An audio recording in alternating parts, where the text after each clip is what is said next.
Hi, എല്ലാവർക്കും good morning ട്ടാ. അപ്പൊ ഇന്ന് റെഡ് അലർട്ട് ആയതുകൊണ്ട് ഞാൻ റെഡ് കൊടയെടുത്തില്ലേ, കാണുന്നുണ്ടോ അറിയില്ല. ഇന്ന് എന്റെ കൂടെ പിള്ളേരുണ്ട് ട്ടാ. അവര് വീട്ടിലേക്ക് പോയെന്ന്, പിന്നെ അമ്മേന്റെ അടുത്തേക്ക് പോയെന്ന് ബസ്സിൽ കയറ്റി അങ്ങോട്ട് വിടും. അവിടെ ഇറങ്ങിക്കോളൂ അല്ലേ എന്നിട്ടാ. എനക്കാണ് നല്ല ജലദോഷം, മൂക്കടപ്പ്, തൊണ്ടനേന, കൊര ഒന്നും പറയാ.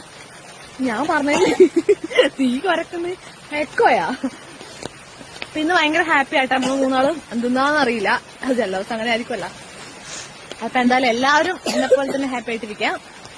അപ്പൊ ഞങ്ങള് പോവാണ്. നല്ല മഴയായിട്ട് വന്നിട്ടില്ല, ഇപ്പൊ കുറച്ച് ചെറുതായിട്ടേ ഉള്ളൂ. നടക്കണം, ഇതിനുങ്ങളെ കൂട്ടി നടക്കുമ്പോഴത്തേക്ക് ആടെ എത്തുമ്പോഴത്തേക്ക് സമയമാവും. ഇപ്പൊ സമയം 8:15 ഉള്ളൂ. അപ്പൊ എന്തായാലും വീട്ടിലെത്തിയിട്ട് അവിടുത്തെ വിശേഷങ്ങളൊക്കെ നമുക്ക് യൂട്യൂബിൽ ഇടാം. യൂട്യൂബിൽ ഇടാന്ന് പറഞ്ഞു കഴിഞ്ഞാൽ വേറെ കാര്യമൊന്നുമില്ല, ആരും കാണുന്നൊന്നുമില്ല, വെറുതെ ഇടാ. നിങ്ങൾക്കെല്ലാം ഇൻസ്റ്റയിലും എഫ് ബിയിലും കയറുന്ന പോലെ തന്നെ ആ യൂട്യൂബിലേക്ക് കൂടി കയറിട്ട് ഒരു ലൈക്ക് എന്തെങ്കിലും നഷ്ടമുണ്ടോ? ഇല്ലല്ല, ചെയ്യില്ല, ചെയ്യരുത് കേട്ടോ, അങ്ങനെ വെക്കണം. ടാറ്റ പറ എല്ലാരോടും പറഞ്ഞേ. എന്റെ വിടുന്നതാ പൗഡർ, സ്റ്റൈലാക്കാൻ വേണ്ടി പൗഡർ ഇട്ടാ 2 ചെവിക്ക് മാത്രം. കളയടാ. ടബിൽ കാണിച്ചിട്ട് പുതിയ റോസാപ്പൂന്റെ അമ്മ എല്ലാം നമുക്കിന്ന് റെഡാണ്. അതിൽ കാണുന്നില്ലല്ലേ, ശരിക്കും മനസ്സിലാവുന്നില്ല. ടാറ്റ പറ, ടാറ്റ പറ. ഒന്നുമില്ല എന്നാ പിന്നെ ഓക്കെ.